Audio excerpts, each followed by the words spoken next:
अस्सलाम वालेकुम, कैसे हैं आप लोग? खैरियत से हैं?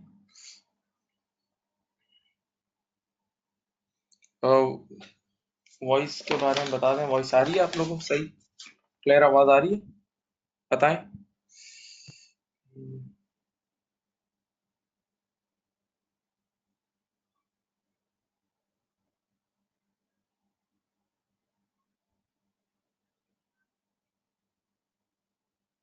Okay, good.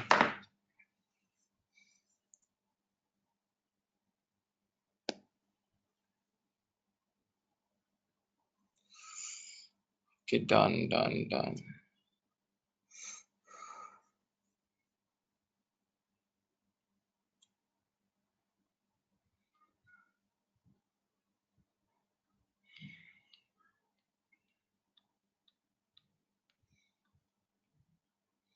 ओके जी, स्टार्ट कर रहे हैं। आज की जो हमारी डिस्कशन है ना, उस स्टैंडर्ड का नाम है F7 का ही स्टैंडर्ड है, पार्ट 2 लेवल पे ही पढ़ाया जाता है, लेकिन डेफिनेटली यहाँ भी एग्जामिन होता है। तो और यहाँ नॉर्मली अब थियोरेटिकल एस्पेक्ट ही एग्जामिन होता है इधर मोस्टली, तो वो भी आपको आना चाहिए। तो उस पर हम सारा डिस्कशन करते हैं, पूरा रिकॉलिंग हो जाएगी। IS40 का नाम, जो स्टैंडर्ड हम पढ़ रहे हैं उसका नाम है IS40 investment property, IS40 investment property, ठीक है। अब सवाल ये है कि ये IAS40 कहाँ अप्लाई होता है, इसका स्कोप क्या है। ये उन प्रॉपर्टीज पे अप्लाई होता है, और से सुने, ये उन प्रॉपर्टीज पे अप्लाई होता है जो रेंटल अर्न करने के लिए ली गई है।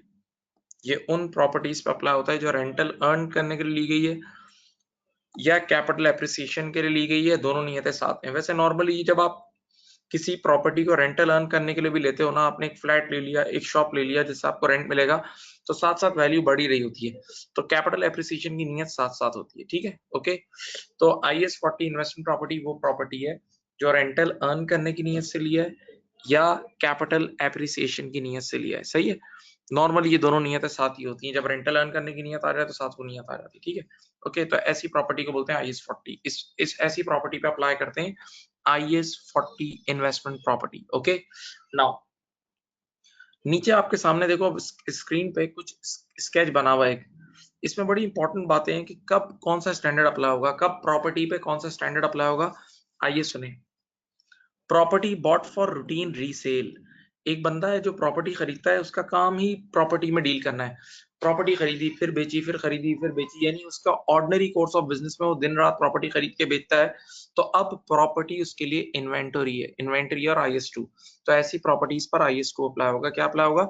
IS2 अप्लाई होगा, ठीक है। देन सेकेंड लाइन पढ़ेंगे। Property bought for use in business. हर वो प्रॉपर्टी जो हमने अपने इस्तेमाल, अपने यूज के लिए खरीदी हो, अपने इस्तेमाल अपने यूज के लिए खरीदी हो, अपने बिजनेस में, अपने एम्प्लॉय फैसिलिटेशन एरिया बनाया, बच्चों के लिए आपने एक रूम बना लिया, जैसे हमारा इंस्टीट्यूट है, हम अपने इंस्टीट्यूट में जो प्रॉपर्टी अगर हमारी ओन्ड है तो वो हम उसको यूज कर रहे हैं, तो उस पर IS16 अप्लाई होगा। हम लोगों ने बच्चों के लिए कोई लाइब्रेरी बनाई, बच्चों के लिए मस्जिद बनाई, बच्चों के लिए, अपने एम्प्लॉयज के लिए कोई फैसिलिटेशन एरिया बनाया, स्पोर्ट एरिया बनाया, तो ये सब हम अपने यूज में ला रहे हैं, तो इन सब पे IS16 अप्लाई होगा।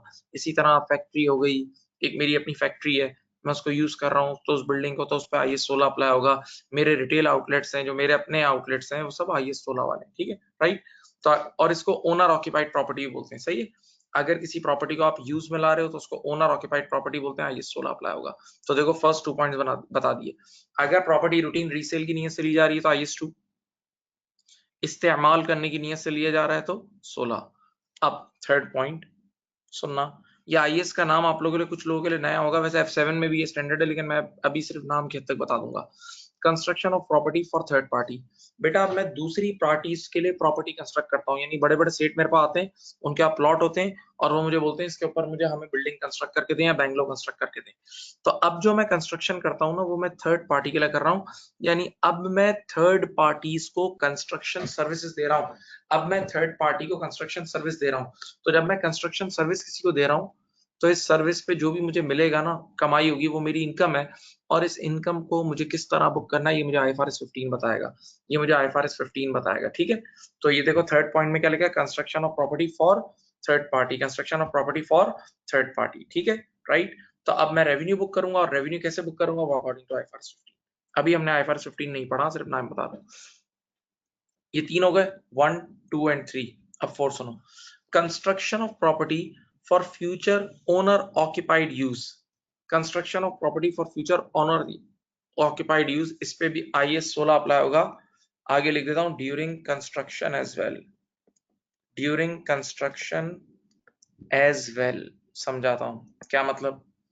बेटा मुझे अपनी एक फैक्ट्री चाहिए किसी और एरिया में अपने यूज के लिए, तो मैंने एक जमीन खरीदी और उस पर फैक्ट्री कंस्ट्रक्ट करना शुरू की।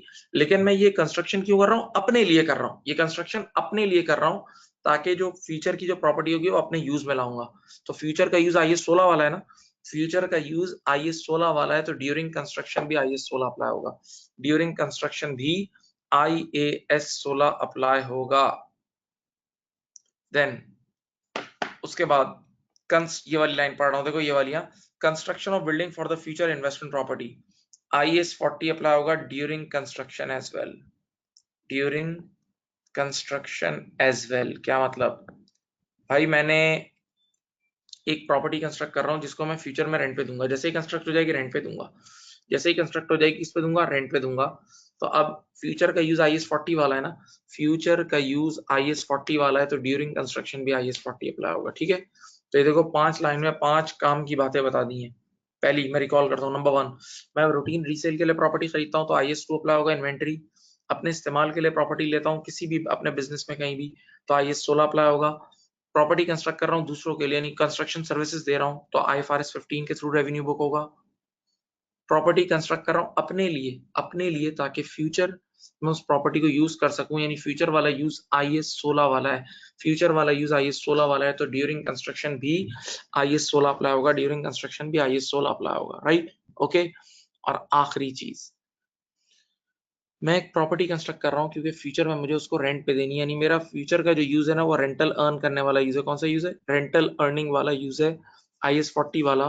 तो बेटा ड्यूरिंग कंस्ट्रक्शन भी IAS 40 अप्लाई होगा। ये 5 पॉइंट बता दिए। अब ये छठा point, this is a separate point, this is a separate point, ये सेपरेट पॉइंट है। क्या लिखा हुआ है? Land bought but no use yet decided yet by management.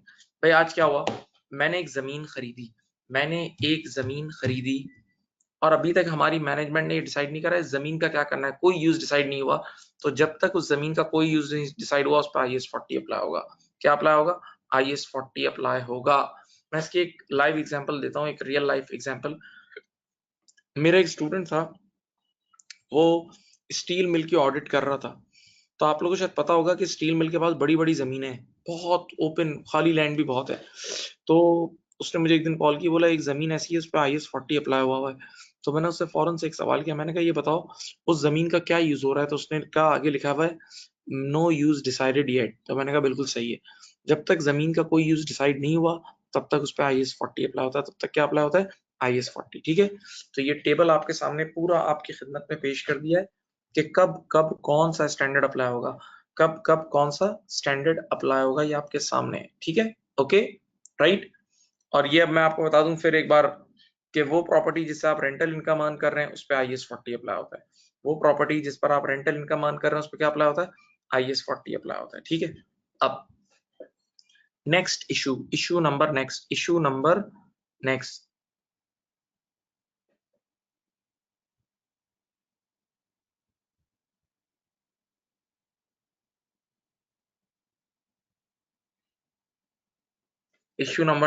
सुनो, इसका नाम है डुअल यूज ऑफ प्रॉपर्टी।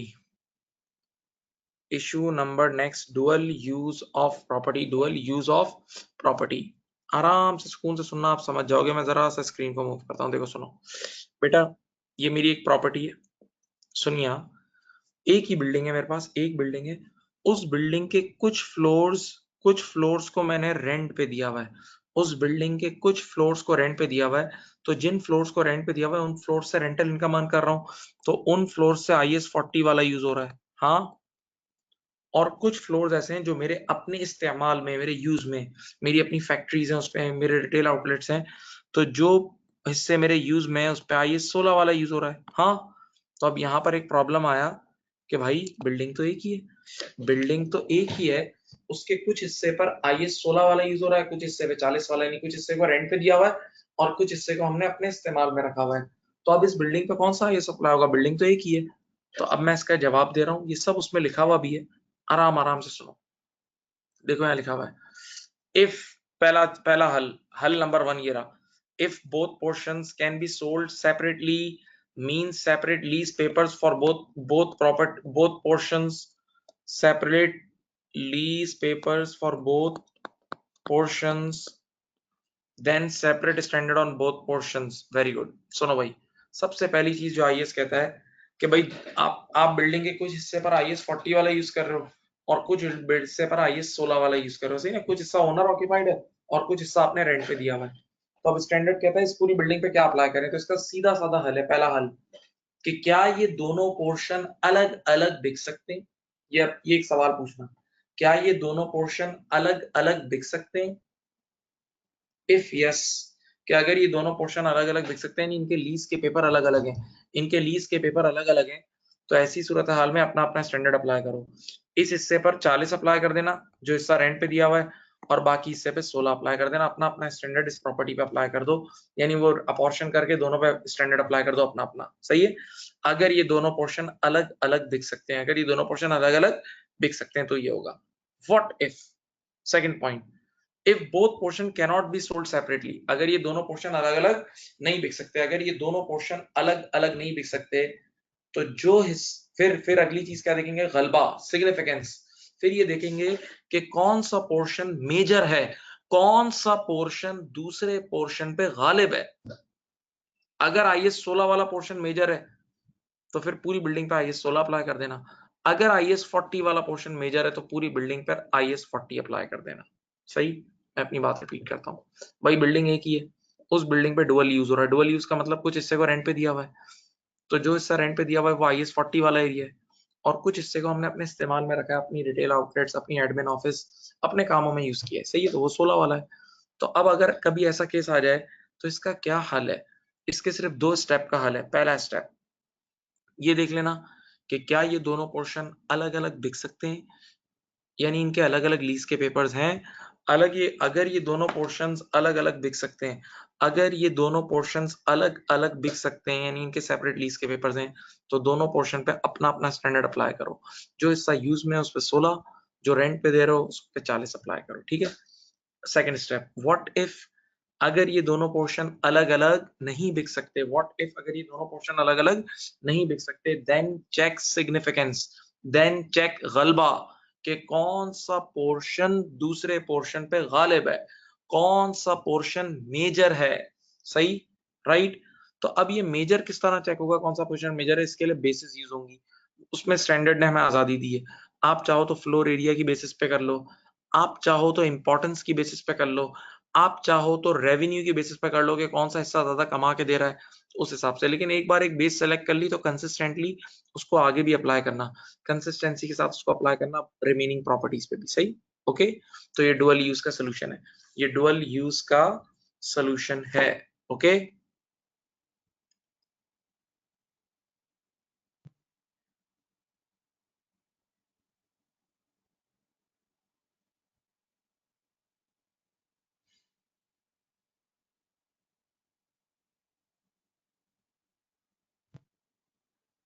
सही। अब मैंने अभी तक क्या क्या पढ़ा है? IS 40 किन प्रॉपर्टीज पे अप्लाई होता है ये बताया, फिर कब कब कब कौन सा स्टैंडर्ड अप्लाई होगा, कब कब कौन सा स्टैंडर्ड अप्लाई होगा ये बताया, सही? फिर मैंने आपको बताया डुअल यूज। अब मैं आपकी खिदमत में एक चीज पेश कर रहा हूं जिसका नाम है एंसिलरी सर्विसेज। तवज्जो फरमाइएगा, एंसिलरी सर्विसेज। मेरी तरफ वीडियो में देखें और गौर से सुने, समझ जाएंगे। देखो, IS 40 उन प्रॉपर्टीज पे अप्लाई होता है जहां से रेंट आ रहा हो, जिससे रेंट कमा रहे हो, यानी हमारी प्रिंसिपल कमाई जहां से रेंट हो, हमारी प्रिंसिपल कमाई जहां से क्या हो, रेंट हो। लेकिन कभी कभार क्या होता है, इस रेंटल इनकम के साथ दूसरी इनकम्स की मिलावट हो जाती है, कभी कभार इस रेंटल इनकम के साथ दूसरी इनकम की मिलावट हो जाती है, तो फिर फंस जाते हैं। यानी हम एक ही बिल्डिंग को हमने रेंट पे भी दिया हुआ है तो रेंटल इनकम आ रही है, और उसी बिल्डिंग के जो टेनेंट्स हैं उनको कुछ अदर सर्विसेज भी दे रहे हैं, तो अदर सर्विसेज की इनकम भी आ रही है, जिसको बोलते हैं एंसिलरी सर्विसेज की इनकम, सही? तो अब याद रखना, IS 40 बिल्डिंग पर तभी अप्लाई होता है जब वहां से रेंट आ रहा हो, जब वहां से प्रिंसिपली क्या आ रहा हो, रेंट आ रहा हो, ठीक है? अब सुनो, केसेस सुनो, तवज्जो सुनो, मैं आपको बिल्कुल समरी बता देता हूँ, फिर एग्जांपल बहुत सारी दूंगा। देखो अगर एक बिल्डिंग है, उसको मैंने रेंट पे दिया हुआ है, तो उस पे से इतना सारा रेंट आ रहा है, देखो मुझे वीडियो में देखो, इतना सारा रेंट आ रहा है, और उस बिल्डिंग के टेनेंट्स को मैं अदर सर्विसेज दे रहा हूँ, तो वहां से इतनी सी अदर सर्विसेज की इनकम आ रही है, यानी इतना करोड़ों अरबों रुपए का रेंट आ रहा है और लाखों रुपए की अदर इनकम आ रही है। तो अब यहाँ मेजर रेंटल इनकम ही कमा रहा हूँ, यानी रेंटल इनकम गालिब है और अदर सर्विसेज की इनकम मगलूब है, तो IAS 40 अप्लाई होगा, यानी ये प्रिंसिपली रेंट अर्न कर रहा हूँ।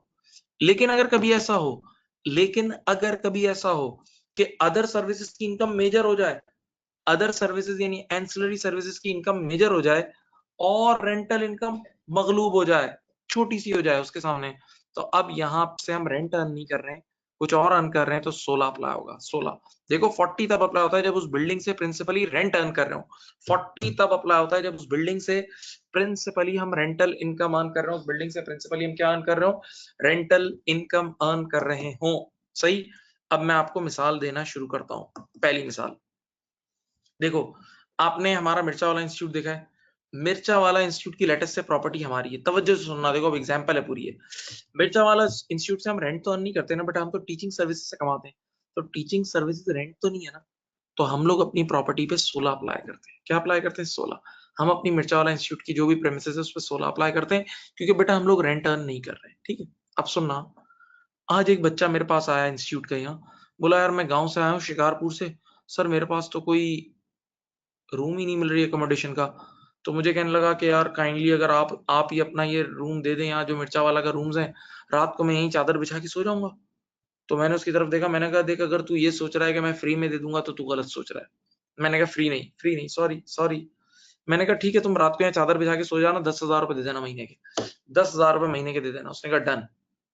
अब सुनो, मिर्चा वाला इंस्टीट्यूट की दो तरह की इनकम आना शुरू हो गई। उसी प्रॉपर्टी से दिन में टीचिंग होती है, वहां उसी प्रेमिसेस पे तो टीचिंग इनकम आती है, और रात में मैंने उस जगह को रेंट पे दे दिया तो रेंटल इनकम आती है।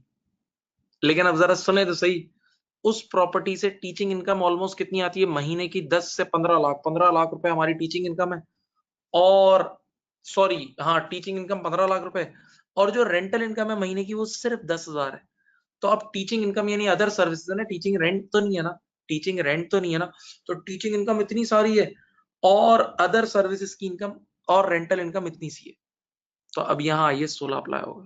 नहीं समझे बेटा, हमारा प्रिंसिपल काम टीचिंग करना ही है, तो हम 15 लाख रुपए महीना टीचिंग से कमा रहे हैं, और उस बच्चे ने हमें रेंट दे रहा है वो 10,000 रुपए, तो अब यहाँ मेजर टीचिंग यानी अदर सर्विसेज है ना, नॉन रेंटल इनकम मेजर है ना, नॉन रेंटल इनकम, तो हम लोग अपनी प्रॉपर्टी पे IAS 16 अप्लाई करेंगे। ठीक है, लेकिन अब मैं एक और मिसाल देता हूँ। आपने कई बार ऐसा देखा होगा कि कुछ लोग बिल्डिंग्स बनाते हैं और उस बिल्डिंग्स को रेंट पे देते हैं। जैसे दुबई में ये एग्जांपल बहुत कॉमन है, दुबई में दिस इज वेरी कॉमन, जिसको हम बोलते हैं स्टूडियो अपार्टमेंट्स।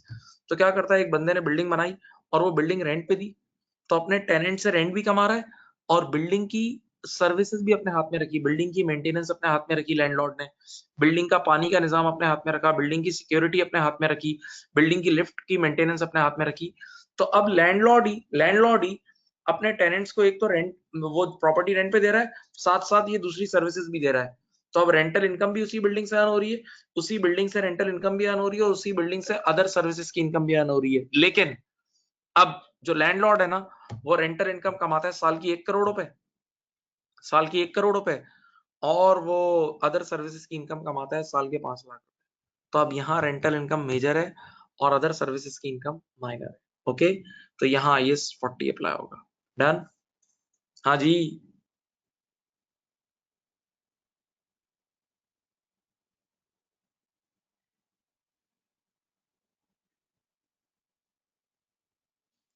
अब एक और मिसाल देता हूँ। बेटा आप लोगों ने देखा शेरेटन, मैरियट, ये जितने भी होटल्स हैं, मूव एंड पेक, ये हयात ग्रुप, ये वो जितने भी बड़े बड़े हैं, हाँ, ये लोग अपनी बिल्डिंग पे कौन सा IFRS अप्लाई करते हैं? ये लोग अपनी बिल्डिंग पे कौन सा IAS अप्लाई करते हैं? सुकून से सुन लें, ये सब जितने भी 5 स्टार 4 स्टार होटल्स हैं, ये सब अपनी बिल्डिंग पे IAS 16 अप्लाई करते हैं। अजीब, ये लोग अपनी बिल्डिंग पे IAS 16 अप्लाई करते हैं, क्यों? बच्चा कहता है सर ये तो रूम रेंट पे दे रहे हो। तो नहीं, ये रेंटल इनकम के साथ एक बहुत सारी अदर सर्विसेज भी दे रहे होते हैं, लॉन्ड्री की सर्विसेज दे रहे होते हैं, पिक एंड ड्रॉप दे रहे होते हैं, कितने होटल्स में सिनेमा है, डाइनिंग फैसिलिटी दे रहे होते हैं, मसाज सर्विसेज दे रहे होते हैं, हेल्थ क्लब दे रहे होते हैं, स्विमिंग पूल दे रहे होते हैं, पता नहीं कितनी सर्विसेज, डेकोरेशन की सर्विसेज दे रहे होते हैं। हाँ, तो इसका मतलब ये नॉन स्टॉप कितनी सारी सर्विसेज हैं, तो इनकी अदर सर्विसेज इतनी है एंसिलरी सर्विसेज के, वो मेजर है और रेंटल इनकम माइनर है। इसी वजह से ये तमाम होटल्स अपनी बिल्डिंग पे IS 16 अप्लाई करते हैं। अपनी बिल्डिंग पे क्या अप्लाई करते हैं? IS 16 अप्लाई करते हैं। सही। और सुनो, एक और एग्जांपल देता हूँ।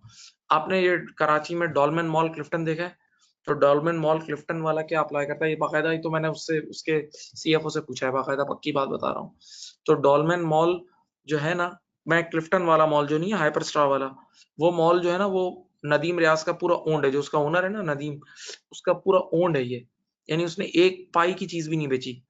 फिर बोल रहा हूँ कि जो क्लिफ्टन वाला मॉल है ना, वो पूरा नदीम सेठ का ओन्ड है, तो उसने उसको बिल्कुल भी नहीं बेचा, वहां से सिर्फ वो रेंट कमाता है। उस पूरी बिल्डिंग की हर एक एक शॉप, एक एक वो जो पूरा फूड कोर्ट है, सब कुछ रेंट पे दिया हुआ है, तो प्योर उस बिल्डिंग से रेंटल इनकम आना होता है। तो बच्चे ने कहा वो और सर्विसेज से भी तो कमा रहा है। हाँ, वो उस मॉल की मेंटेनेंस करता है, उसकी लिफ्ट संभालता है, ये सारी सर्विस दे रहा है, लेकिन वो मेंटेनेंस और अदर सर्विसेज माइनर है और रेंटल इनकम मेजर है। तो ये जितने भी बड़े बड़े मॉल्स हैं, ये अपनी बिल्डिंग पे IS 40 अप्लाई करते हैं, IS 40 अप्लाई करते हैं। सही। ओके। तो अब ये एंसिलरी सर्विसेज का खुलासा क्या है? एंसिलरी सर्विसेज का खुलासा ये है कि अगर एक बिल्डिंग से मेजर रेंट आ रहा है, रेंट मेजर आ रहा है, तो फिर IS 40 अप्लाई करना, और अदर इनकम कम है तो IS 40। लेकिन अगर अदर सर्विसेज से हम मेजर कमा रहे हैं और रेंटल इनकम इतनी सी कमा रहे हैं, तो अब IS 16 अप्लाई करना। ठीक है, गॉट इट? ये देखो, ये सब लिखा हुआ है, इस एरिया में सब लिखा हुआ है, देख लो बेटा, इस एरिया में सब कुछ लिखा हुआ है।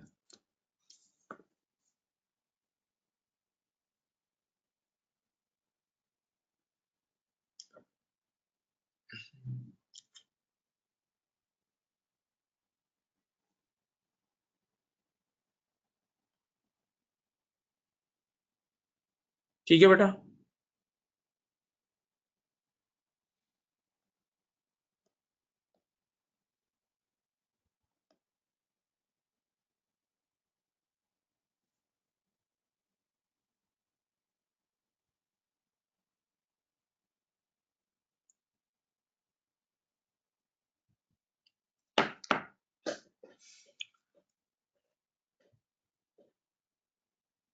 अब अगली चीज, सीधी सी बात है, देखो इधर सुनो।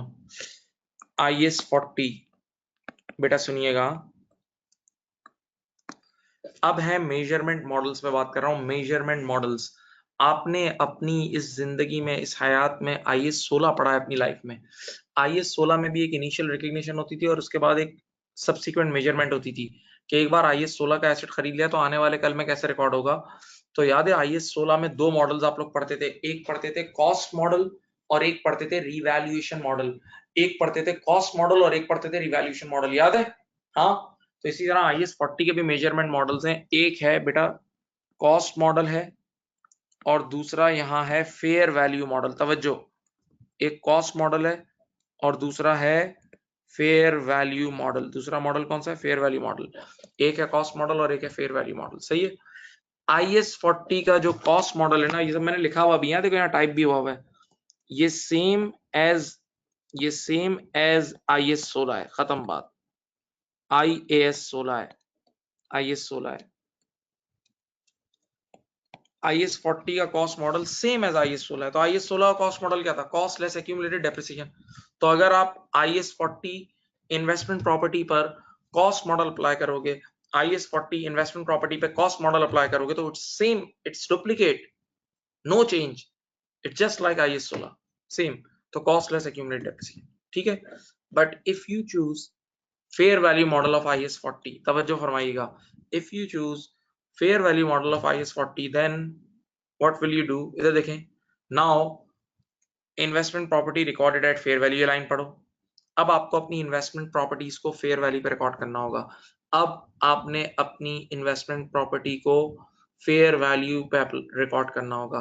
तो बच्चे ने फौरन से सवाल किया, सर फेयर वैल्यू तो चेंज हो रही होती है, आपने जिस टाइम खरीदा था और पीआर एंड तक तो फेयर वैल्यू चेंज हो जाएगी, तो बार बार रिवैल्यू करना पड़ेगा जी। तो अब फेयर वैल्यू का चेंज कहाँ जाएगा, पढ़ो, all changes in fair value taken to PNL, ख्याल रखना all changes in fair value taken to PNL, टक टक टक टक डायरेक्ट चेंज पीएल में बुक होगा, सारा चेंज पीएल में बुक होगा, चाहे अपवर्ड हो या डाउनवर्ड हो, तमाम का तमाम चेंज प्रॉफिट एंड लॉस में बुक होगा। अब तीसरी बात बहुत इंपॉर्टेंट, वो ये है, no depreciation in case of fair value model, no depreciation in case of fair value model. सही है बेटा, अगर आप फेयर वैल्यू मॉडल यूज कर रहे होगे IS 40 का, अगर आप फेयर वैल्यू मॉडल यूज कर रहे होगे तो अब आपको अपनी प्रॉपर्टी को बिल्कुल डेप्रिशिएट करने की जरूरत नहीं है। क्यों, उसकी लॉजिक क्या लिखी है आगे पढ़ो, automatic booking, automatically depreciation book हो जाएगी, ऑटोमेटिकली डेप्रिसिएशन आपकी बुक हो जाएगी, खुद ब खुद बुक हो जाएगी, परेशान होने की नीड ही नहीं है। तो अगर आप, क्योंकि सारा चेंज पीएल में जा रहा है ना, फेयर वैल्यू का जो भी चेंज है वो डायरेक्ट पीएल में जा रहा है, तो उसमें ऑटोमेटिकली डेप्रिसिएशन बुक हो जाती है, आपको कोई परेशान होने की नीड नहीं है। तो मैं अपनी बात रिपीट कर रहा हूँ बेटा, जिस तरह IS 16 के दो मॉडल्स थे, जिस तरह IS 16 के दो मॉडल्स थे, इसी तरह IS 40 के भी दो मेजरमेंट मॉडल्स हैं, एक कॉस्ट मॉडल और दूसरा फेयर वैल्यू मॉडल। यहाँ कॉस्ट मॉडल के आगे लिखा हुआ है सेम एज IS 16, जो IS 16 का कॉस्ट मॉडल था वही IS 40 का कॉस्ट मॉडल है, कोई फर्क नहीं है, ठीक है। लेकिन यहाँ दूसरा मॉडल क्या है, फेयर वैल्यू मॉडल है। फेयर वैल्यू मॉडल में क्या है, अगर आपने फेयर वैल्यू मॉडल को ऑप्ट कर लिया तो अब आपको अपनी इन्वेस्टमेंट प्रॉपर्टीज को फेयर वैल्यू पर रिकॉर्ड करना होगा। बच्चे ने कहा सर फेयर वैल्यू तो चेंज होती है, सर फेयर वैल्यू तो चेंज हो रही होती है, all changes in fair value taken to PNL, जितना भी फेयर वैल्यू का चेंज आएगा सब पीएनएल में जाएगा, जितना भी फेयर वैल्यू का चेंज आएगा तमाम का तमाम पीएनएल में जाएगा, दैट्स इट, ठीक है। And no depreciation in case of fair value logic automatic बिकिंग। चलो आज मैं आपको एक कायदा बता दूं, कायदा कायदा, एक उसूल सीख लो। आज के बाद कोई भी एसेट हो, बस कोई भी एसेट हो जो कि फेयर वैल्यू पर रिकॉर्ड हो रहा हो और उसके चेंजेस टेकन टू पीएनएल जा रहे हो, आज के बाद कोई भी एसेट हो जो फेयर वैल्यू पर रिकॉर्ड हो रहा हो, उसका चेंजेस टेकन टू क्या हो, पीएनएल हो, तो वो डायरेक्ट उसमें कभी डेप्रिसिएशन करने की जरूरत नहीं होती, ऑटोमेटिकली बुक हो जाती है, उसमें डेप्रिसिएशन की कोई जरूरत नहीं होती, ऑटोमेटिकली बुक हो जाती है, ऑटोमेटिकली बुक हो जाती है, उसमें डेप्रिसिएशन की कोई नीड नहीं होती। सही। अब एक और बात देखो, ये वाला पॉइंट,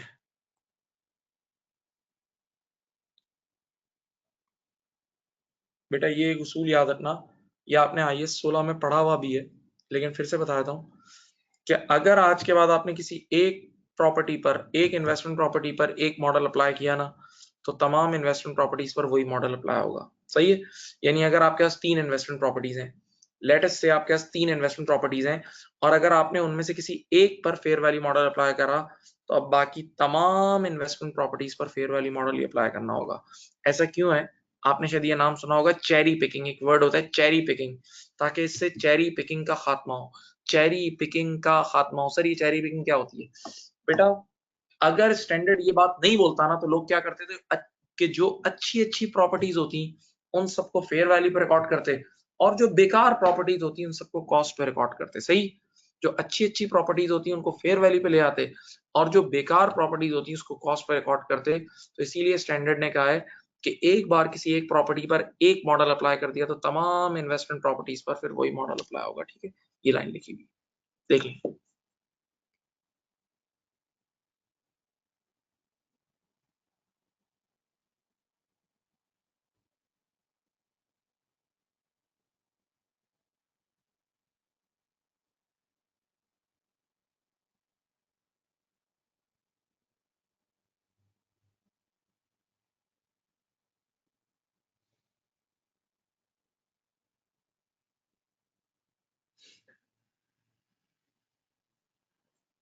अच्छा जी, अब आपके खिदमत में एक और केस पेश करते हैं, बड़ा अच्छा है। इफ पेरेंट कंपनी, देखो ये एक केस है, if parent company has given a property on rent to subsidiary company. चलो ये मैं अब आपको समझाता हूँ, देखो ये एक सर्कल बनाया मैंने, ये पी कंपनी है, पेरेंट कंपनी।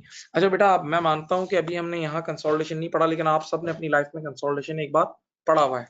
ये पी कंपनी है और ये एस कंपनी है, ठीक है। पेरेंट कंपनी ने, तवज्जो से देखें बेटा इसको, पेरेंट कंपनी ने एस कंपनी को एक बिल्डिंग रेंट पे दे दी, पेरेंट कंपनी ने एस कंपनी को एक बिल्डिंग या एक प्रॉपर्टी रेंट पे दे दी, सही है, ओके।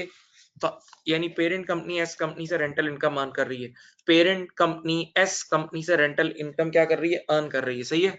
अब जरा देखो, अगर पेरेंट कंपनी को अकेले देखें, अगर आप पेरेंट कंपनी को सेपरेटली अकेले देखें, तो पेरेंट कंपनी इंडिविजुअल बुक्स में रेंटल इनकम अर्न कर रही है, तो इंडिविजुअल बुक्स में अप्लाई होगा IAS 40।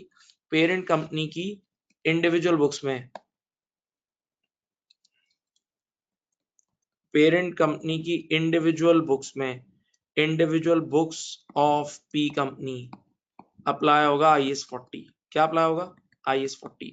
मैं अपनी बात आराम से रिपीट कर रहा हूँ, सुकून से सुने बेटा। पेरेंट कंपनी ने एक बिल्डिंग एस कंपनी को रेंट पे दी हुई है, ठीक है। तो पेरेंट कंपनी को अगर अकेले देखें, तो पेरेंट कंपनी उस बिल्डिंग से रेंटल इनकम अर्न कर रही है, पेरेंट कंपनी उस बिल्डिंग से क्या अर्न कर रही है, रेंटल इनकम अर्न कर रही है। सही है। तो आप किसी भी बिल्डिंग से रेंटल इनकम अर्न करो तो उस पर IAS 40 अप्लाई होता है। तो पेरेंट कंपनी अपनी इंडिविजुअल बुक्स में क्या अप्लाई करेगी, 40। पेरेंट कंपनी अपनी इंडिविजुअल बुक्स में क्या अप्लाई करेगी, बोलो, 40, IAS 40 अप्लाई करेगी। सही है। लेकिन आपने बचपन में कंसोलिडेशन पढ़ी है, F3 में, F7 में कहीं ना कहीं पढ़ी है। अगर हम ग्रुप के पॉइंट ऑफ व्यू से देखें, अगर हम ग्रुप के नुक्ता नजर से देखें, तो ये प्रॉपर्टी ग्रुप के अंदर यूज हो रही है ना, ग्रुप के अंदर ही है ना। ग्रुप के एंगल से देखें, ग्रुप अकाउंट्स कंसोलिडेशन के एंगल से देखें, तो ये ग्रुप के अंदर ही यूज हो रही है ना। तो कंसोलिडेशन के एंगल से इस पे IAS 16 अप्लाई होगा। क्या अप्लाई होगा, कंसोलिडेटेड बुक्स में इसमें IAS 16 अप्लाई होगा। सही है। यानी कंसोलिडेटेड बुक्स के लिए this property is owner occupied. ठीक है। तो मैं यहाँ लिख रहा हूँ, कंसोलिडेटेड बुक्स में IAS 16 अप्लाई होगा। ठीक है। तो ये केस नहीं भूलिएगा कि पेरेंट कंपनी ने अपनी एक बिल्डिंग एस कंपनी को रेंट पे दी हुई है। ठीक है। तो पेरेंट कंपनी इंडिविजुअल, अगर अकेले पेरेंट कंपनी को देखें तो पेरेंट कंपनी उस जगह से रेंट अर्न कर रही है, तो पेरेंट कंपनी की इंडिविजुअल बुक्स में IAS 40 अप्लाई होगा। लेकिन अगर ग्रुप के नुक्ता नजर से देखें, तो ये प्रॉपर्टी अंदर ही अंदर यूज हो रही है, ग्रुप के अंदर ही यूज हो रही है, ग्रुप के अंदर ही इस्तेमाल हो रही है। तो बेटा ग्रुप के पॉइंट ऑफ व्यू पे IAS 16 अप्लाई होगा, ग्रुप के पॉइंट ऑफ व्यू पे IAS 16 अप्लाई होगा। ओके, सही।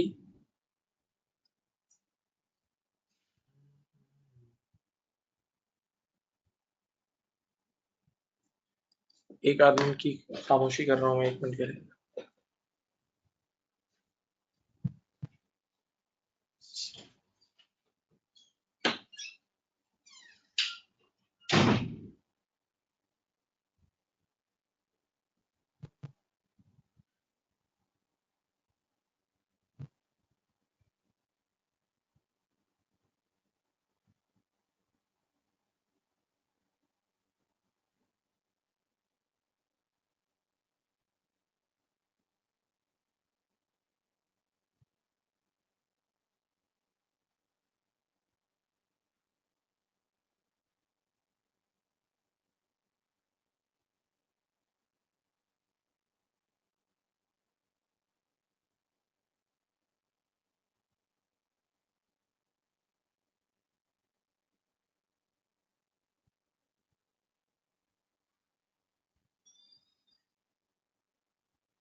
ओके जी। अब ये जो मैंने कंसोलिडेशन वाली एग्जांपल दी है ना, इसके जैसी एक और एग्जांपल भी है जो मैं आपके सामने पेश करता हूँ, सुने। और वो क्या है कि यहाँ देखें, यहाँ देखें, एक और एग्जांपल देता हूँ। आप लोग सब ने मेरे साथ IFRS 5 पढ़ लिया, हेल्ड फॉर सेल। ये एग्जांपल आज से करीब 2005 में, 12-13 साल पहले एक सब पास्ट पेपर में आई थी। जे जे के नाम से एक पास्ट पेपर था, उसमें आई थी। ये 2005 में सवाल आया था, लेकिन एग्जाम्पल याद है तो अभी आपको शेयर करता हूँ आपके साथ। सुनो, ये पी कंपनी है, ये एस कंपनी है। और से सुनना बेटा, आप लोगों ने एक वो स्टैंडर्ड पढ़ा था IFRS 5। आपको याद होगा कि अगर कोई कंपनी अपना एसेट पक्का कंफर्म हो जाए कि वो बेच देंगे, अपने नॉन करंट एसेट को बेचने की नीयत से हमने बस ये डन कर लिया कि हम बेच देंगे, तो फिर उसको नॉन करंट से करंट में शिफ्ट करते थे, याद है? यानी फिर उसको हम हेल्ड फॉर सेल ट्रीट करते थे, क्योंकि अब हमारी इंटेंशन चेंज हो जाती थी, तो नॉन करंट को करंट में क्लासिफाई कर लेते थे, अगर आपको याद हो। नॉन करंट को करंट में हम क्लासिफाई कर लेते थे, अगर आपको याद हो। सही। तो अब ये जे नामी सवाल में क्या आया था, सुकून से सुने आराम से। पेरेंट कंपनी ने ईयर एंड होने से पहले पहले एस कंपनी से डील कर ली कि हम आपको अपना नॉन करंट एसेट बेच देंगे। पेरेंट कंपनी ने ईयर एंड से पहले पहले, तवज्जो से सुनना, टेक्निकल इशू है। पेरेंट कंपनी ने ईयर एंड होने से पहले पहले एस कंपनी से डील कर ली कि ईयर एंड के 20 दिन बाद हम आपको एसेट बेच देंगे, पक्का पक्का आपको डिलीवर कर देंगे, डील हो गई। सही।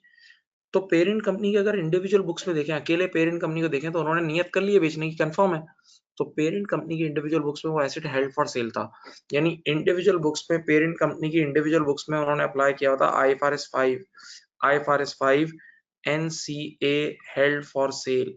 पेरेंट कंपनी की इंडिविजुअल बुक्स में अप्लाई हो रहा था IFRS 5 NCA held for sale.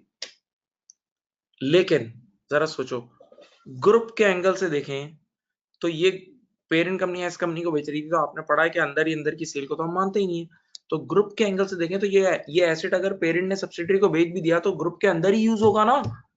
ये एसेट अगर पेरेंट ने सब्सिडरी को बेच भी दिया तो ग्रुप के अंदर ही यूज होगा ना।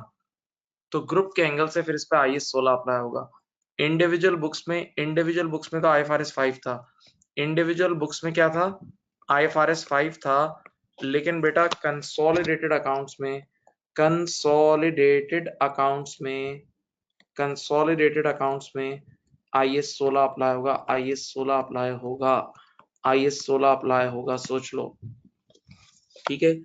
इंडिविजुअल बुक्स में तो आईएफआरएस 5 था, लेकिन कंसोलिडेटेड बुक्स में आईएस 16 अप्लाई होगा, क्योंकि ग्रुप के अंदर ही यूज होगा ना।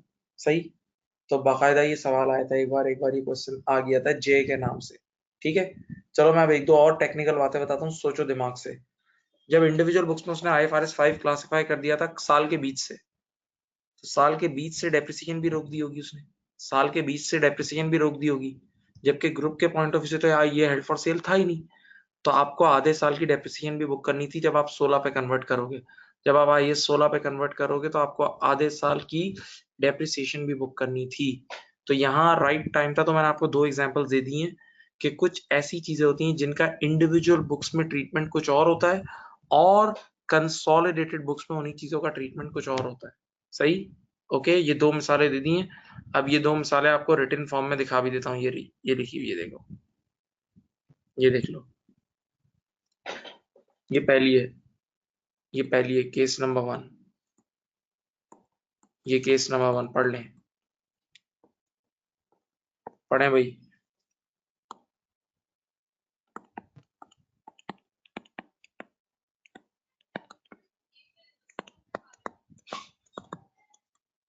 ये देख लें, ये केस नंबर 1 है, और उसके नीचे केस नंबर 2।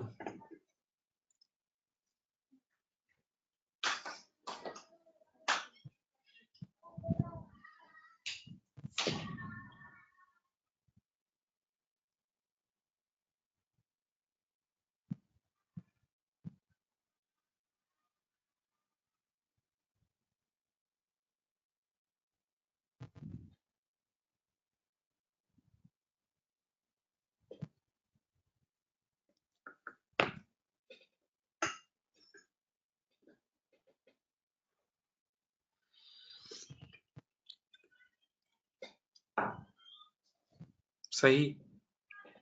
अब देखो, ये सारी बातें आप पढ़ सकते हैं भाई, ये दोनों केसेस मैंने अभी आपको, यही दोनों चीजें मैंने अभी आपको बताया।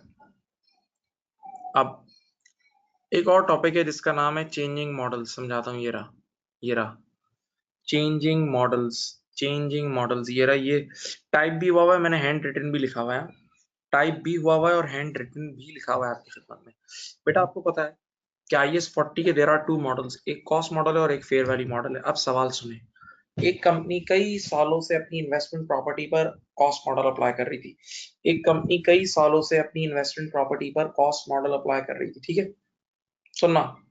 क्या वो अचानक से फेयर वैल्यू मॉडल पे आ सकती है, यानी मॉडल चेंज कर सकती है अपनी तमाम प्रॉपर्टीज के लिए? या एक और सवाल, एक कंपनी कई सालों से फेयर वैल्यू मॉडल पे काम कर रही थी, एक कंपनी कई सालों से किस पे काम कर रही थी, फेयर वैल्यू मॉडल पे काम कर रही थी, क्या वो कॉस्ट मॉडल पे शिफ्ट हो सकती है? चेंजिंग मॉडल्स, जवाब यस अलाउड है, मॉडल चेंज करना अलाउड है, यस अलाउड है, लेकिन उसकी एक कड़क शर्त है, एक सख्त शर्त है जो मीट होगी तभी अलाउ करेगा ऑडिटर, वरना अलाउ नहीं करेगा। अब क्या है वो सुनो, yes allowed if that change increases, ये पढ़ें, increases relevance, reliability and presentation of financial statement, FS का मतलब financial statement, if that change, if that change increases, if that change increases relevance, reliability and presentation of financial statement, यानी share holder के लिए useful हो, वो change ऐसा हो जिससे शेयर होल्डर को फाइनेंशियल स्टेटमेंट ज्यादा अच्छी तरह समझ में आए, शेयर होल्डर के लिए रेलेवेंट हो वो बात। तो अब एक बात सुनो, दुनिया भर की स्टैंडर्ड की बुक्स में भी लिखा हुआ है और मैं रियलिटी में ये बात ऑडिटर से भी पूछ चुका हूं, वो कहते हैं कि अगर आप कॉस्ट मॉडल से फेयर वैल्यू मॉडल पे जाओ तो एक शर्त मीट होती है। कॉस्ट मॉडल का मतलब पुराने जमाने की कॉस्ट, कॉस्ट मॉडल का मतलब पुराने जमाने की 20 साल पुरानी कॉस्ट से अगर आप आज के दौर की फेयर वैल्यू पर आओगे तो this is very good, share holder को रियल लाइफ, रियल रियल दुनिया, आज की करंट सिचुएशन पता लगेगी। तो बेटा कॉस्ट मॉडल से फेयर वैल्यू मॉडल पे जाओगे तो वो तो आपकी प्रेजेंटेशन इंप्रूव करेगा, वेरी गुड एक्सेलेंट, लेकिन तमाम आईएफआरएस की बुक्स में लिखा हुआ ये लाइन पढ़ो, आईएस 40 says,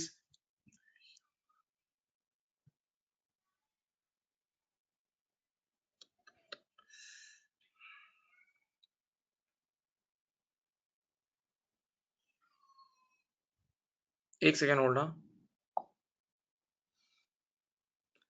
IS 40 says,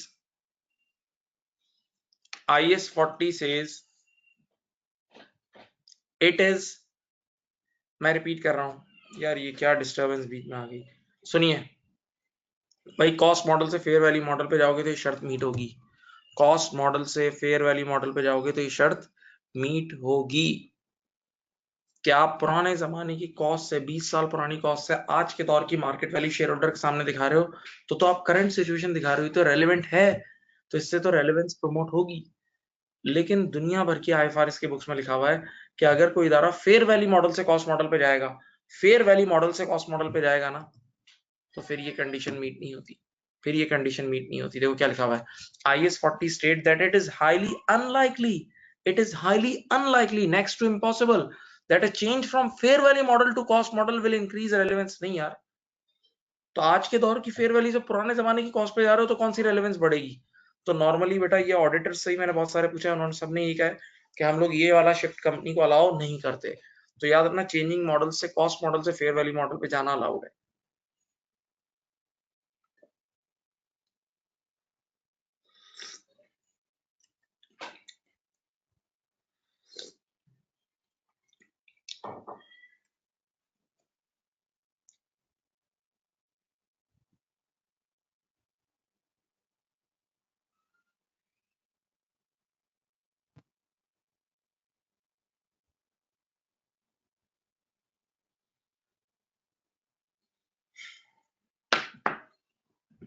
अब अगली बात,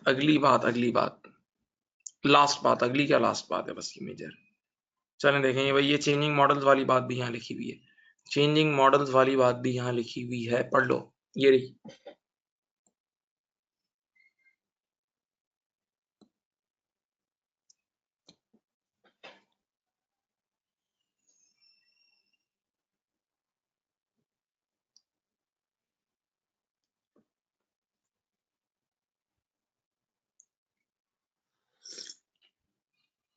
अब बेटा सुनो, द लास्ट टॉपिक सुनना गौर से, और उस टॉपिक का नाम है change in use, change in use, तवज्जो बेटा, किससे सुनो यार, मेरे दो, एक साथ मेरे दो कैंपसेस थे, यानी मिर्चा वाला की दो ब्रांचेस थी मेरी, एक एक शहर में मेरी दो ब्रांचेस थी, चलो सुन लो। तो दोनों ब्रांचेस मिर्चा वाला की यूज ओन्ड थी और मैं यूज कर रहा था अपनी अपने बिजनेस में, तो मैं दोनों पे IS 16 अप्लाई कर रहा था। अब मेरी एक ब्रांच ऐसी थी जो चलती ही नहीं थी, लॉसेस में थी और ऐसे मसले थे, तो हमारे बोर्ड ने एक दिन मीटिंग की और डिसाइड करा कि उस ब्रांच को बंद करके रेंट पे दे देते हैं, उस ब्रांच को बंद करके रेंट पे दे देते हैं। सुनो, तो जब उस ब्रांच को बंद करके हम रेंट पे दे देंगे ना, तो आप पहले उस पे 16 अप्लाई हो रहा था, अब 40 अप्लाई होगा, तो इसका मतलब दिस इज 16 से 40 का जंप, दिस इज 16 to 40 का जंप, दिस इज 16 to 40 का जंप, तवज्जो फरमाइएगा। अब ऐसा ही एक जंप होता है 40 टू 16 का, कि एक जगह जो पहले मैंने रेंट पे दी हुई थी, एक जगह जो पहले मैंने रेंट पे दी हुई थी तो उस पर IS 40 अप्लाई कर रहा था, अब मैंने टेनेंट की छुट्टी कर दी, अब मैंने टेनेंट की छुट्टी की, उसको नोटिस देके बाहर निकाला और अपने इस्तेमाल में ले आया, तो नाउ IS 16। ठीक है, तो बेटा 16 टू 40 का जंप भी आ सकता है और 40 से 16 का जंप भी आ सकता है। ठीक है, ओके। अब जरा जागना है आपने, अब नंबर क्रंचिंग होगी, अब मैं नंबर से बात समझाऊंगा आप लोगों को। डियर स्टूडेंट, जब कभी भी चेंज इन यूज का मामला है, तवज्जो, जब कभी भी चेंज इन यूज का मामला है तो सिर्फ क्या देखना होगा, देखो दो हेडिंग्स है नीचे, देखो पहली हेडिंग, ये हेडिंग नंबर 1 है, ये देखो ये वाली, आप सिर्फ ये देख लेना कि IS 40 का कौन सा मॉडल अप्लाई हो रहा है, बस खत्म, सारी अकाउंटिंग उस पर डिपेंडेंट है। Case number 1, if cost model is used in IS 40, if cost model is used in IS 40, तो अब आगे देखो लिखा हुआ क्या है, पहले आराम से पढ़ना, डरने का नहीं है। Simply transfer, simply transfer the carrying value at the date of change in use to other standard, only change the name of IS, cost model treatment is same in both IS, खत्म। अगर cost model apply हो रहे हो, अगर cost model apply हो रहे हो तो कॉस्ट मॉडल तो दोनों का सेम है, IS 40 का और IS 16 दोनों का सेम है, तो अब तो कुछ भी करने की जरूरत नहीं है, सिर्फ IS का नाम चेंज कर देना, दैट्स इट। 16 वाले IS की प्रॉपर्टीज को हम बोलते हैं PP, property plant and equipment. IS 16 वाले एसेट को किस नाम से बोलते हैं, PPE, property plant and equipment.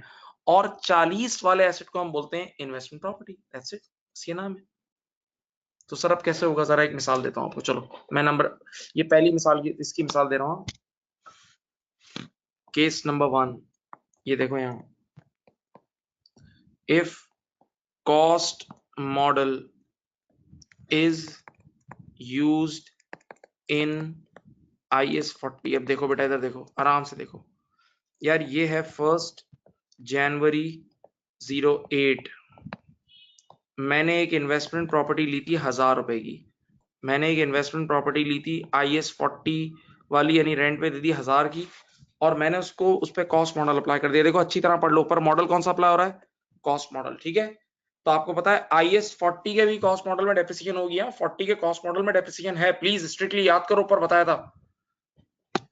तो अब इस एसेट की लाइफ है 10 साल, इस एसेट की लाइफ कितनी है, 10 साल, और डियर स्टूडेंट कोई स्क्रैप वैल्यू नहीं है, कोई स्क्रैप वैल्यू नहीं है, तो जब कोई मेथड ना गिवन हो तो स्ट्रेट लाइन पे ही काम करते हैं, करो 1000 डिवाइड बाय 10,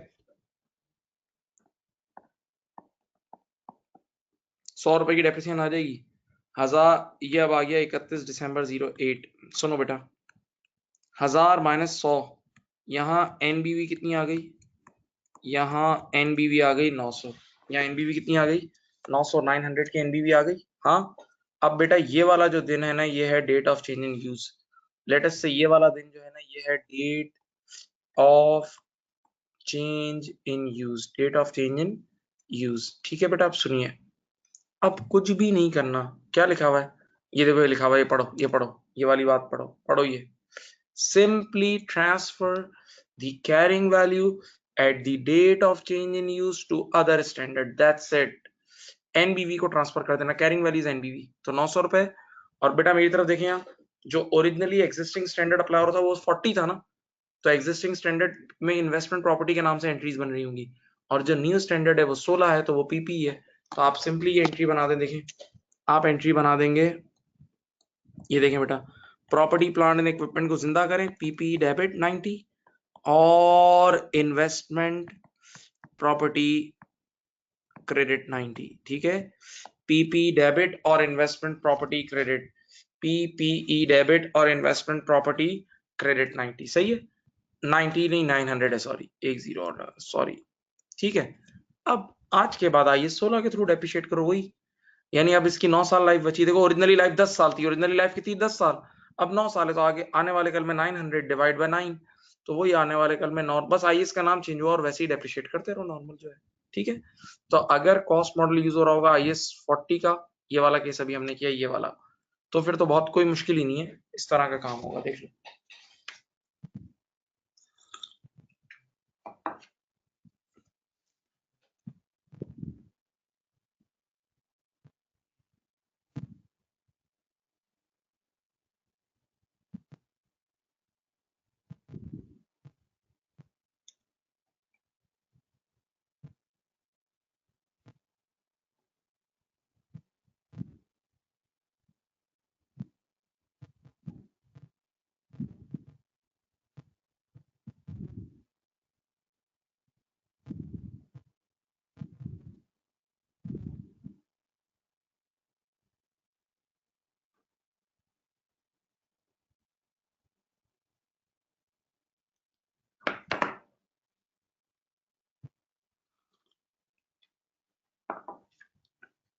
हाँ जी,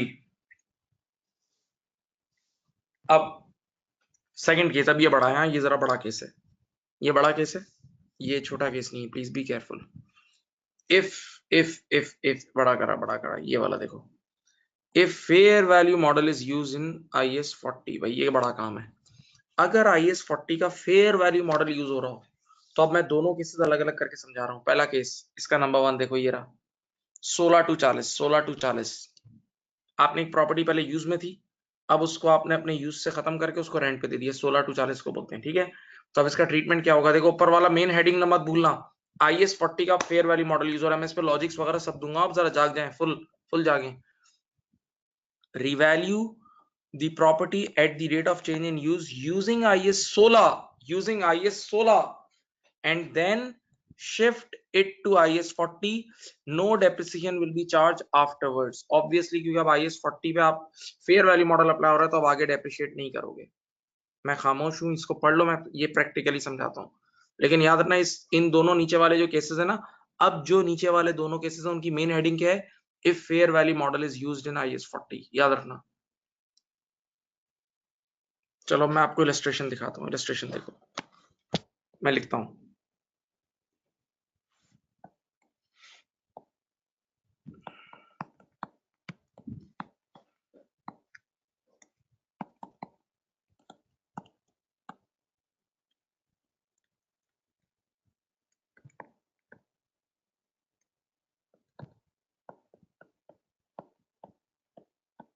ठीक है, ये वाला हेड है, आप सुनो।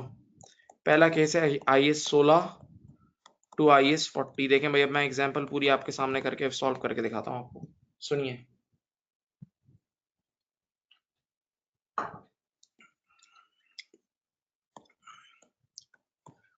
ये है 1 जनवरी 08 और ये है 31 दिसंबर 08। बेटा प्लीज बी अलर्ट। आपने एक प्रॉपर्टी ली थी 1000 रुपए की, सही, उसकी लाइफ थी 10 years और आपने उस पर IAS 16 भी अप्लाई किया हुआ है, क्योंकि देखो क्वेश्चन में ऊपर लिखा है 16 to 40, सही है, यानी इस प्रॉपर्टी को भी आप यूज कर रहे हो। अब बेटा अल्लाह के लिए मेरी बात को गौर से सुने, गौर से सुने। 16 में कोई भी मॉडल हो, चाहे कॉस्ट मॉडल और इवैल्यूएशन मॉडल, 16 का एसेट हमेशा डेप्रिशिएट होगा। 16 का एसेट डेप्रिशिएट होता है अगर उसकी फाइनाइट लाइफ हो। तो बेटा 1000 डिवाइड बाय 10, 16 के एसेट को डेप्रिशिएट करो, तो डेप्रिसिएशन आई 100 रुपए की, ठीक है।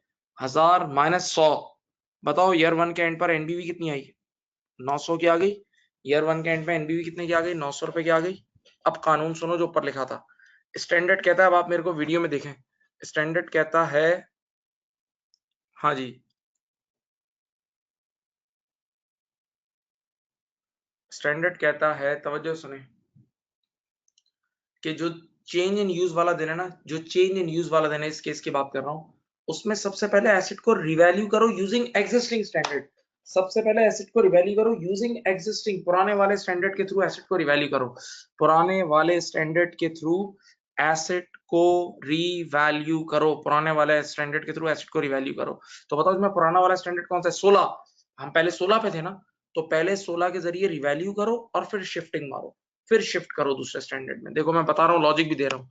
तो लेट अस से ये दिन जो है ना, ये वाला दिन, ये आपका date of change in use है। ये दिन जो है ना, ये आपका डेट ऑफ चेंज है, सही है। इस दिन आपने एसेट की मार्केट वैल्यू निकलवाई, तो वो आई 1200 रुपए। कितनी आई, 1200। बताओ एसेट ऑलरेडी 900 रुपए पे खड़ा है, तवज्जो तवज्जो, एसेट 900 रुपए पे खड़ा है और उसकी मार्केट वैल्यू कितनी है, 1200। तो अगर आप उसको रिवैल्यू करोगे तो 300 से ऊपर जाएगा। यहां मैं लिख दूंगा रिवैल्यूड बाय, क्या लिख दूंगा, रिवैल्यूड बाय। अब जरा सोचो एक मिनट, ये जो रिवैल्यूशन हुई है 16 के थ्रू हुई है ना, ये जो रिवैल्यूशन हुई है 16 के थ्रू हुई है ना, और आप सबने बचपन से IAS 16 पढ़ा हुआ है, 16 की 16 की अपवर्ड रिवैल्यूशन इक्विटी में जाती है, रिवैल्यूशन रिजर्व में जाती है, OCI में जाती है, याद है। 16 की अपवर्ड रिवैल्यूशन OCI यानी रिवैल्यूशन रिजर्व में जाती है। तो अब देखो आप यहाँ एंट्री बनाओगे, देखो इसकी, ये रही, property plant and equipment debit 300 रुपए और रिवैल्यूएशन रिजर्व क्रेडिट 300 रुपए। आप एंट्री बनाओगे, property plant and equipment debit 300 और revaluation reserve credit 300 PP debit और revaluation reserve credit PPE debit और रिवैल्यूएशन रिजर्व क्रेडिट रिवैल्यू कर दिया। अब बताओ asset already date of change in use वाले दिन 900 रुपए पे खड़ा था, date of change in use वाले दिन एसेट 900 रुपए पे खड़ा था, आपने उसको 300 रुपए से ऊपर किया तो 1200 पे आ गया होगा, आ गया फेयर वैल्यू पे। अब शिफ्ट कर दो, अब शिफ्ट कर दो। सवाल, सर हम किस स्टैंडर्ड से किस स्टैंडर्ड पे जा रहे हैं? 16 से 40 पे जा रहे हैं, तो 16 वाले एसेट को अल्लाह हाफिज करो और 40 वाले एसेट को जिंदा करो। 16 वाले एसेट को बोलते हैं पीपीई, 40 वाले को बोलते हैं इन्वेस्टमेंट प्रॉपर्टी। तो अब एक एंट्री बनेगी, ये देखो, investment property debit, investment property debit कितना 1200 और property plant and equipment credit 1200, सही है, ये एंट्री बन गई। और आज के बाद ये एसेट IS 40 का एसेट है और IS 40 का हम कौन सा मॉडल अप्लाई कर रहे हैं? सुनो, IS 40 का हम लोग इस बार फेयर वैल्यू मॉडल अप्लाई कर रहे हैं। इस बार हम IS 40 का फेयर वैल्यू मॉडल अप्लाई कर रहे हैं और यकीन करें IS 40 के फेयर वैल्यू मॉडल में, IS 40 के फेयर वैल्यू मॉडल में अब आने वाले कल में डेप्रिसिएशन नहीं होगी, क्योंकि वो ऑटोमेटिकली बुक हो जाती है, मैंने बताया था। IS 40 के फेयर वैल्यू मॉडल में अब डेप्रिसिएशन बुक नहीं होगी आने वाले कल में।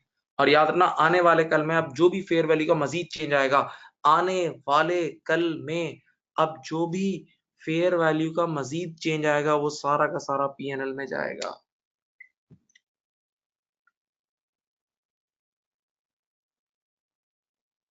अब बच्चे ने हैंड रेस करके एक चीज की लॉजिक मांगी, अब बच्चे ने हैंड रेस करके एक चीज की लॉजिक मांगी। बच्चे ने कहा सर एक मसला है। मैंने कहा क्या? बच्चे ने कहा, तवज्जो, बच्चे ने कहा कि सर एक चीज की लॉजिक दें कि स्टैंडर्ड ने इस बार केस का नाम क्या था? ये केस का नाम था, देखो, if fair value model is used in IS 40, if fair value model is used in IS 40। बच्चे ने कहा सर ऐसा क्यों हुआ कि date of change in use वाले दिन पहले एसेट रिवैल्यू हुआ, बाद में शिफ्ट हुआ, और रिवैल्यू भी हुआ यूजिंग एग्जिस्टिंग स्टैंडर्ड।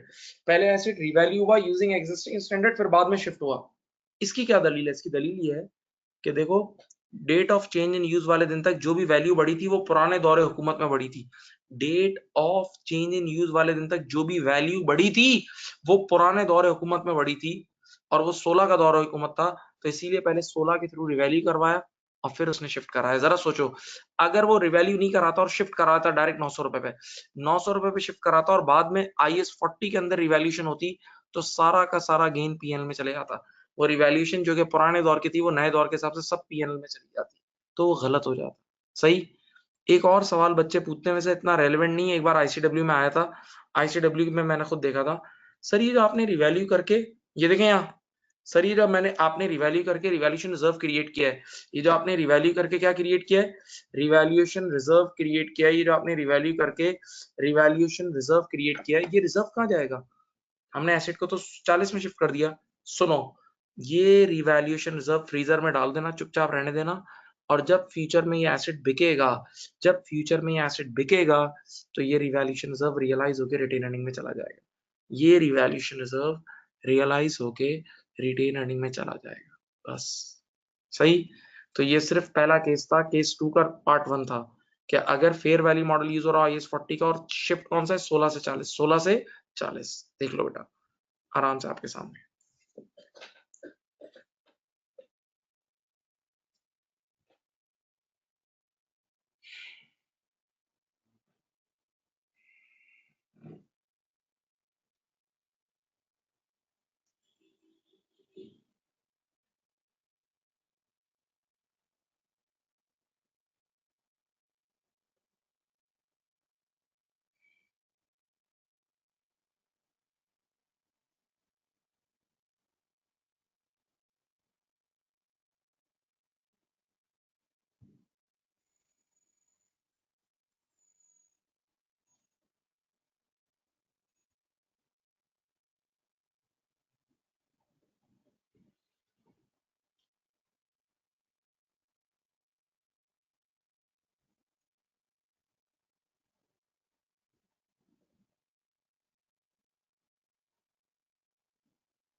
कर लिया, देख लिया।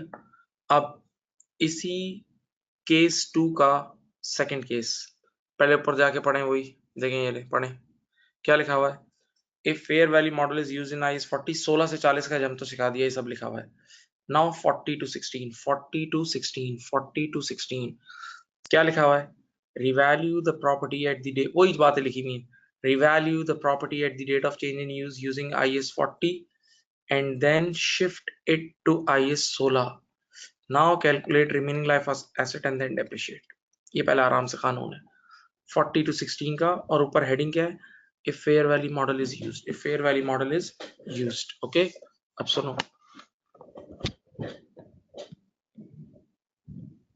चलो अब मैं कर रहा हूं IS 40 to IS 16, बेटा सुने यहाँ, और मेन हेडिंग वही यहाँ फेयर वैल्यू मॉडल। सुनो बेटा, दिस इज 1st January 08,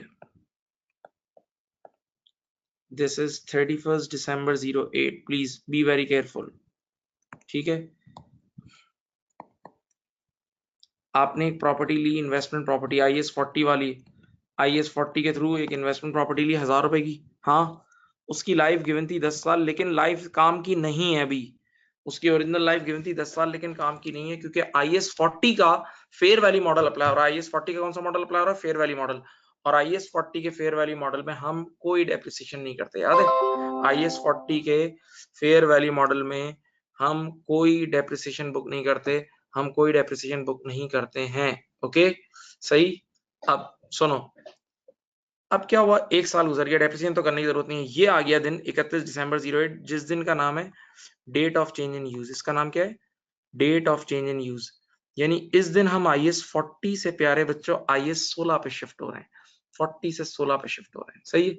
अब स्टैंडर्ड फिर वही बोलता है, फेयर वैल्यू मॉडल यूज हो रहा है 40 का, स्टैंडर्ड क्या कहता है, मेरी तरफ देखें, कहता है revalue property at the date of change in use using existing standard, पुराने वाले स्टैंडर्ड के थ्रू वैल्यू रिवैल्यू करो, और इस बार पुराना वाला स्टैंडर्ड कौन सा है, 40, इस बार पुराना वाला स्टैंडर्ड कौन सा है, 40, तो 40 के थ्रू पहले इसको रिवैल्यू करो, तो इसकी फेयर वैल्यू निकालवाई तो 1200 रुपए थी, इसकी फेयर वैल्यू कितनी थी, 1200, बताओ प्रॉपर्टी खरीदी थी 1000 रुपए की, और 1000 से 1200 पे आ गई, 1000 से कितने पे आ गई, 1200 पे, तो IS 40 है ना, इसको रिवैल्यू करना है यूजिंग IS 40, और IS 40 के फेयर वैल्यू मॉडल में जो भी चेंज होता है वो डायरेक्ट पीएन में जाता है, IS 40 के फेयर वैल्यू मॉडल में जो भी चेंज होता है डायरेक्ट कहाँ जाता है, पीएनएल में, तो आप 1000 से 1200 पे लाओगे तो कितना, 200 रुपए से बढ़ा,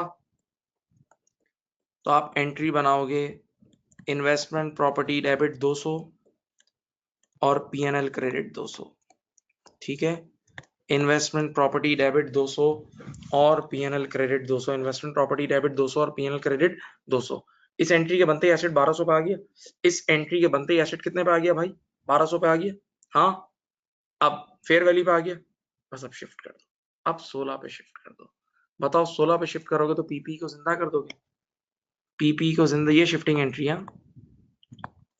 पीपी जिंदा कर दोगे 1200 से, और इन्वेस्टमेंट प्रॉपर्टी को खत्म कर दोगे, ठीक है, हाँ पक्का ऐसा ही है, हाँ आप अब IS 16 पे शिफ्ट हो गए। अब गौर से सुने, आने वाले कल में IS 16 का कोई भी मॉडल हो डेप्रिसिएशन होती है, IS 16 में डेप्रिसिएशन हमेशा होती है, IS 16 के हर मॉडल में डेप्रिसिएशन होती है, तो आने वाले कल में अब आपको लाइफ चाहिए होगी ना, तो स्टैंडर्ड यूं बोलता है कि कैलकुलेट रिमेनिंग लाइफ, लेकिन जब क्वेश्चंस आते हैं ना एग्जाम में F7 लेवल पे जो आए या ICW में आए, तो आप ओरिजिनल लाइफ के हिसाब से रिमेनिंग लाइफ निकाल लेते हो, तो बताओ ओरिजिनल लाइफ थी आपकी 10 साल, बेटा 1st January 08 को आपकी ओरिजिनल लाइफ कितनी, 10 साल, और एक साल गुजर गया था, एक साल गुजरने के बाद रिमेनिंग लाइफ बची होगी 9 इयर्स, रिमेनिंग लाइफ कितनी बची होगी, 9 इयर्स, तो अगर कोई मुझे ऐसे ही बोले ना कि अगले साल की डेप्रिसिएशन निकाल दो ऐसे ही, तो अगले साल की डेप्रिसिएशन होगी 1200 डिवाइड बाय 9, तो इस हिसाब से आपके आने वाले सालों की डेप्रिसिएशन भी आ जाएगी, आने वाले सालों की डेप्रिसिएशन भी आ जाएगी, सही, ओके। तो ये सेकंड केस इंपॉर्टेंट है, ये F7 के एक बार पास्ट पेपर में भी आ चुका है, ठीक है। If fair value model is used in IS 40, जब भी फेयर वैल्यू मॉडल IS 40 का यूज हो रहा होगा, तो चाहे 40 से 16 की जंप हो या 16 से 40 की, 40 से 16 की जंप हो या 16 से 40 का, पहले एसेट को रिवैल्यू करना यूजिंग एग्जिस्टिंग स्टैंडर्ड, और फिर शिफ्ट करना, पहले एसेट को रिवैल्यू करना फिर शिफ्ट करना, बेटा प्लीज, थैंक यू, देख लो।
ठीक है।